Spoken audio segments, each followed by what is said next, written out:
숨이 막힐 정도로 정교한 붓터치, 그리고 금방이라도 말을 걸어올 것 같은 두 남녀의 묘한 긴장감. 부유함의 상징인 모피코트, 화려한 샹들리에, 그리고 발밑에 귀여운 강아지까지. 15세기 벨기에의 활기찬 도시 브리에를 그대로 옮겨놓은 듯한 이 그림. 겉보기엔 그저 평온하고 행복한 어느 부부의 결혼식 장면처럼 보입니다. 하지만 이 완벽한 화려함 뒤엔 600년 동안 누구도 쉽게 풀지 못한 기묘한 비밀이 숨겨져 있습니다. 서양 미술사에서 가장 논쟁적인 수수께끼이자 유화의 마법사라 불리는 얀파네이크의 걸작. 바로 아르놀피니 부부의 초상입니다. 과연 이 그림은 축복받은 결혼식의 기록일까요? 아니면 차가운 진실을 감춘 복선일까요? 지금부터 거울 속 숨겨진 디테일을 따라가 보겠습니다. 이곳은 당시 브리에에서 가장 성공한 이탈리아 상인 조반니 아르놀피니의 집입니다. 쏟아주는 햇살 아래 그는 지금 막 자신의 신부 조반나 체나미를 맞이하고 있죠. 남자의 머리 위 정교하게 짜인 밀짚 모자의 거친 질감을 보세요. 소매 끝에 살짝 보이는 은색 커프스는 화려하진 않지만 은은한 부를 드러냅니다. 여인의 초록색 벨벳 가운은 다람쥐의 하얀 배쪽 털로 안감이 됐습니다. 수천 마리의 다람쥐가 희생되어야만 얻을 수 있는 부유함의 정점이죠. 그리고 방 안을 가득 채운 물건들을 보세요. 창문의 스테인드 글라스를 통과한 빛이 창틀에 놓인 싱싱한 오렌지를 비춥니다. 지중해에서 건너온 이 희귀한 과일은 이 가문의 부를 상징하죠. 바닥에 깔린 정교한 양탄자는 밟는 용도가 아니라 벽에 거는 전시품인 만큼 고가였지만 이들은 그 위에 당당히 서 있습니다. 모든 것이 완벽한 동화 속 결혼식 같습니다. 이 그림은 15세기 북유럽이 누릴 수 있었던 최고의 사치와 행복한 결혼식을 기록한 한 편의 기념비와도 같습니다. 부드럽게 맞잡은 두 손과 그들을 축복하듯 발치에서 꼬리를 흔드는 강아지. 수백 년 동안 사람들은 이 그림을 보며 완벽한 부부의 탄생을 축하해왔습니다. 하지만 이 완벽한 정적 속에 숨겨진 기묘한 미질감을 발견하셨나요? 창밖을 다시 보세요. 체리가 빨갛게 열린 초여름입니다. 그런데 부부는 왜 땀이 날 만큼 두꺼운 모피코트와 무거운 벨벳 가운을 껴입고 있을까요? 그리고 왜 이 화려한 방에서 신발을 벗고 맨발로 서 있을까요? 남자의 투박한 남학신은 바닥에, 여인의 빨간 신발은 저 뒤쪽 소파 아래에 덩그러니 놓여 있습니다. 이 기묘한 의문은 벽면 중앙에 새겨진 화려한 문장에서 정점에 달합니다. 화가 얀파네이크가 1434년에 여기 있었다는 기록입니다. 보통 화가들은 내가 이 그림을 그렸다라고 적지만 그는 자신이 이 현장의 목격자이자 증인이었음을 유독 강조합니다. 그는 무엇을 목격한 걸까요? 볼록 거울 안을 보세요. 부부의 뒷모습 너머 문간에 서 있는 두 남자가 보입니다. 파란 옷을 입은 화가 자신과 그 옆에 서 있는 또 다른 정체불명의 증인. 이 거울은 공간을 확장해 우리가 서 있는 현실 세계까지 그림 속으로 끌어들입니다. 이 거울 때문에 이 부부는 미술사에서 가장 손님이 많은 부부라고 불리게 되죠. 그리고 1991년 우리가 믿었던 이 모든 결혼식의 환상을 깨트리는 문서 하나가 발견됩니다. 주인공 조반니 아르놀피니가 실제로 결혼한 날짜는 1447년이었습니다. 이 그림이 그려지고 나서 13년이나 지난 뒤였고 화가 파네이크가 죽은 지도 6년이 지난 뒤였죠.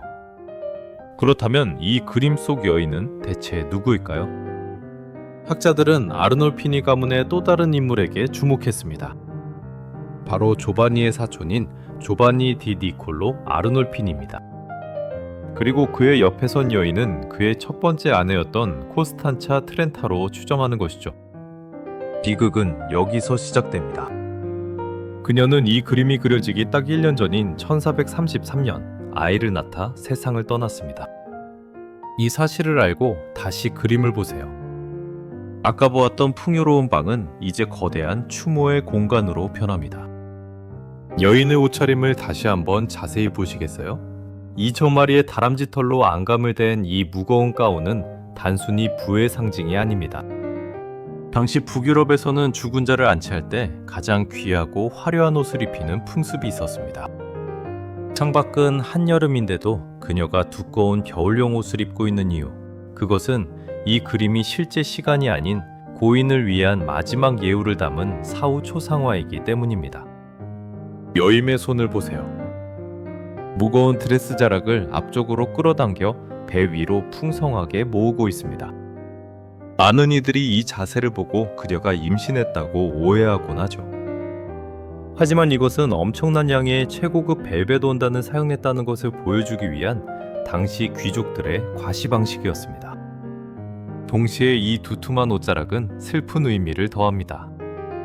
아이를 낳아 세상을 떠난 그녀를 위해 화가는 그녀가 그토록 바랐을 아이를 품은 듯한 실루엣을 옷감의 볼륨을 통해 선물한 것일지도 모릅니다. 결코 채워질 수 없었던 그 자리를 가장 비싼 옷감으로라도 대신 채워주고 싶었던 남편의 간절한 마음이 이 손끝에 머물러 있습니다. 부부의 머리 위 샹들리에를 보시겠어요? 남편 쪽엔 촛불 하나가 환히 켜져 삶의 빛을 내뿜고 있지만 아내 쪽 촛대는 비어 있습니다.